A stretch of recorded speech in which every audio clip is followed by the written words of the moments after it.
Salve, salve galera, beleza? Tudo bem com vocês? Eu sou o Felipe Passagem aqui do canal Fotógrafo Rubro-Negro e tô fazendo mais um vídeo para poder falar para vocês sobre esse Fluminense e Flamengo. Sim, falo Fluminense e Flamengo porque eles eram os mandantes, sendo que quem manda em casa ganha. Quem é que manda na casa? Quem é que tem 70% do Maracanã? É o Flamengo. Então a gente manda na casa, a gente colocou ordem na casa, fomos maioria na arquibancada e no campo jogamos muito bem. Então eu quero falar sobre isso com vocês, quero falar sobre o Pedro. Meu Deus do céu, eu já vou começar falando por ele. O que esse cara joga? Ele tem uma noção de espaço, de campo, de onde ele tá, de onde o adversário tá, que ele em toques rápidos ele consegue ou colocar alguém na cara do gol ou fazer uma tabela boa. Ele sempre sabe se colocar, sabe proteger a bola.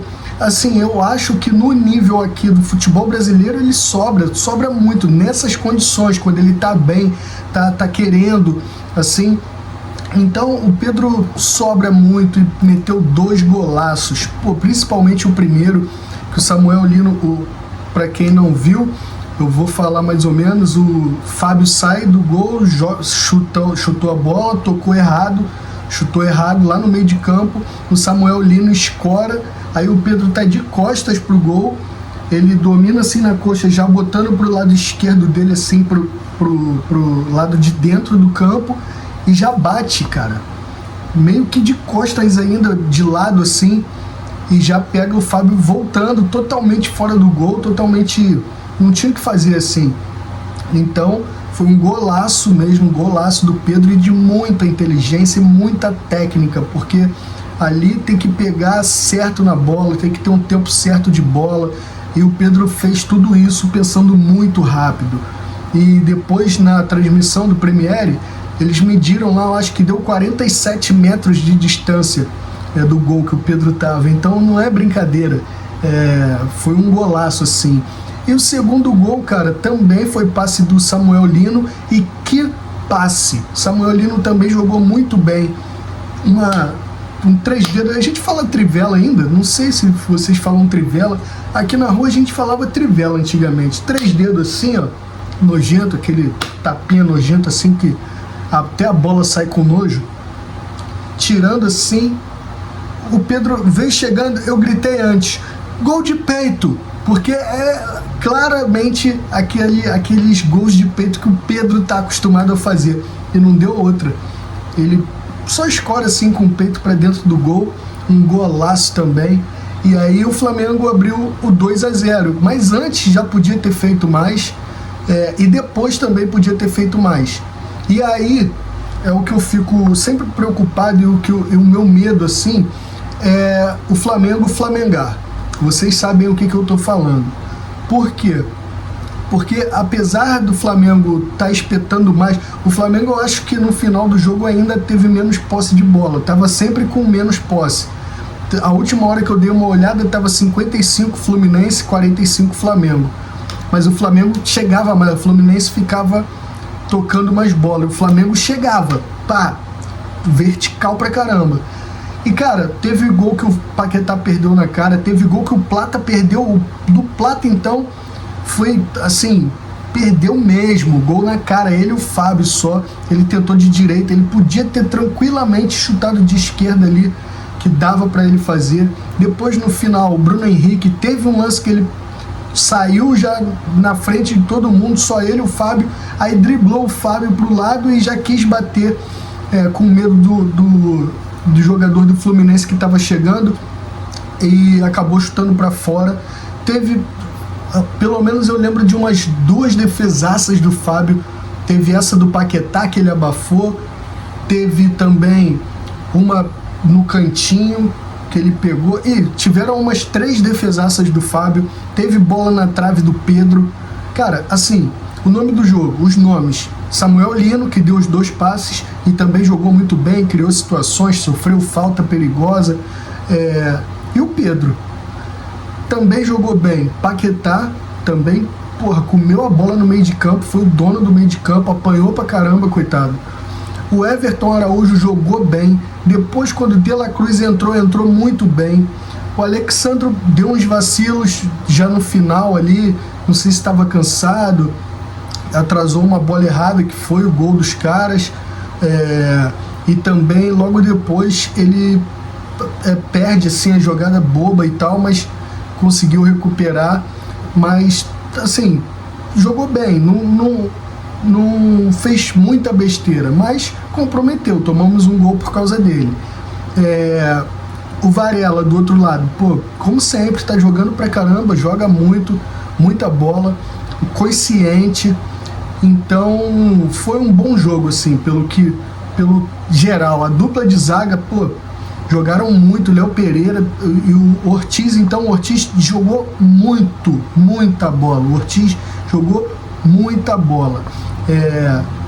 Lançamentos certos, saída de precisão, desarme. Eu acho que ele, se eu não me engano, ele só perdeu uma jogada que foi para esqueci o nome do jogador do Fluminense, perdeu uma jogada, mas fez a falta, parou a jogada.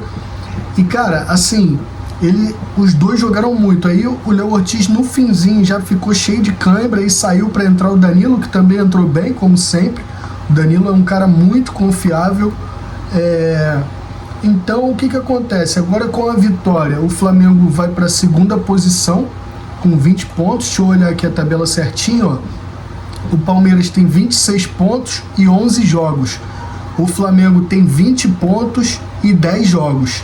Sendo que o Palmeiras tem 2 vitórias a mais. Mesmo que o Flamengo ganhe esse jogo a menos, o Flamengo vai a 23, o Palmeiras fica com 26, e aí o Flamengo fica com 7 vitórias, o Palmeiras com 8, tá? Mas tá bem equilibrado. E assim, depois vem São Paulo também com 20, Fluminense também ficou com 20, Bahia com 20, Atlético Paranaense com 19, mas só Bahia com 20 e Flamengo com 20, que tem 10 jogos. Os outros que eu falei, todos têm 11 jogos. Então tá bom ainda, pô, iniciozinho de campeonato. Eu tenho muita confiança que o Flamengo vai ganhar e vai jogar esse campeonato aí ainda sério até o final para conquistar. E aqui, ó, pô, atuações do Flamengo. Pedro, Paquetá e Lino são os melhores em vitória contra o Fluminense. É o que eu tava falando. Eu vou falar... Desculpa. Eu vou falar aqui, ó. O Rossi levou nota 8 no GE. Também fez umas defesas muito boas. O Varela 7,5. Ortiz 8. Danilo 7. Léo Pereira 7,5. Alexandro 6, porque de volta ao time depois de quase um mês fora por lesão, foi bem a maior parte do jogo, mas falhou feio no gol do Fluminense. Na reta final pareceu mais cansado, ele estava parecendo cansado mesmo. O Everton Araújo 7,5, foi um bom jogo. Paquetá 8,5, arrebentou. Arrascaeta ganhou 8. Cara, daria até menos um pouco, eu daria 7,5 para ele, mas não vou ser tão assim cruel, vamos dizer. O De La Cruz ganhou 6,5, eu achei que poderia ganhar mais um pouquinho, 7 talvez, jogou bem. O Plata 7,5, eu abaixaria essa nota para 7, porque perdeu o gol que ele perdeu na cara do gol. Não dá. Carrascal, não quero falar sobre esse cara, nota 4 por mim seria 0. O cara mal entrou, foi expulso, ele deu uma tesoura por trás do jogador do Fluminense. Que isso, podia ter complicado o jogo. Foi no finalzinho já, mas podia ter complicado. O Fluminense foi todo pra cima, e aí sufoco, cruzamento, escanteio, não sei o que. Cara, que loucura. Pedro 9, tá bom, eu aceito esse 9 aí, poderia ser 10, mas 10 é para quem, sei lá, se a bola que ele chutou na trave tivesse entrado e feito o terceiro, aí teria que ser 10. Luiz Araújo 5,5, entrou perdido, sei lá, é estranho. Luiz Araújo jogou mal. Samuel Lino 8,5, tá? Porque foi decisivo, olha lá, 2 assistências, como eu falei.